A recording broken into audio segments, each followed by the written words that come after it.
And in count 4 of involuntary manslaughter against Justin Schilling, we find the defendant guilty of involuntary manslaughter. Well, that was the verdict coming in just hours ago. A jury in Michigan deliberating for less than 2 full days in this unprecedented trial, finding Jennifer Crumbley guilty of 4 counts of involuntary manslaughter. Crumbley is the first parent to be charged this way for a school shooting that was committed by their child. Her son was convicted of murder in the Oxford High School shooting in 2021 that killed those 4 students you see there. I want to bring back our panel here for more on this. So thank you, everybody, for joining us once again. John, let's start here with you. You're a prosecutor. This jury had to prove that at least one of 2 theories here, that she either failed to perform a legal duty or that she was grossly negligent. What is your take on how they proved their case here? Well, it was a very innovative approach to yet another school shooting tragedy. And, you know, I don't necessarily say it's a bad idea. I think we need to define in the court what are the legal boundaries when you have a kid you know has mental health issues and you buy him a gun. I mean, there's got to be some responsibility. It's going to be sorted out in the appeals. But I give a lot of kudos to prosecutors for being creative here and holding people accountable. Maybe it'll save lives going forward. And if it does, that's great. So I applaud what they're doing here, and I applaud the verdict. And Julie, to you, unlikely here, but when she's sentenced in April, she could receive a maximum of 60 years in prison, essentially a life sentence there. There were some of the family members that were actually in court today. They were there to see this, and in all likelihood, they may be there when her husband has his own trial here down the line. What do you make of all of this? Well, I agree with John. I mean, look, we've had school shooting after school shooting. There have been no solutions. Parents keep buying guns for their kids, which I think is kind of nuts, but that's their Second Amendment right.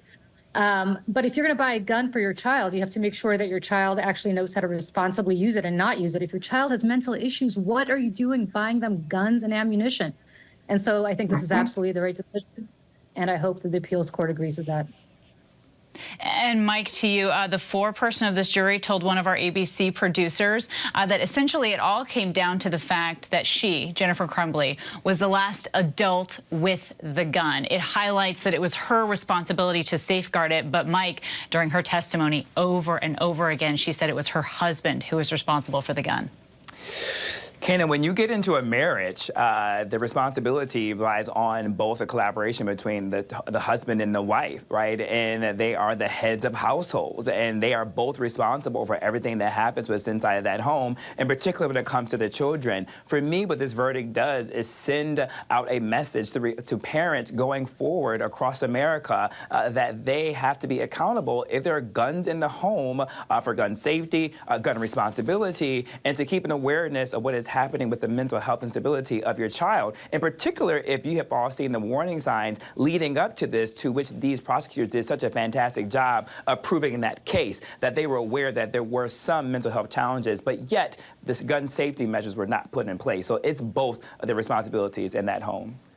All right, the parents have been called into the school that day. LZ, to you, what message do you think this unprecedented verdict sends to parents about their responsibilities? I mean, not just morally, but legally.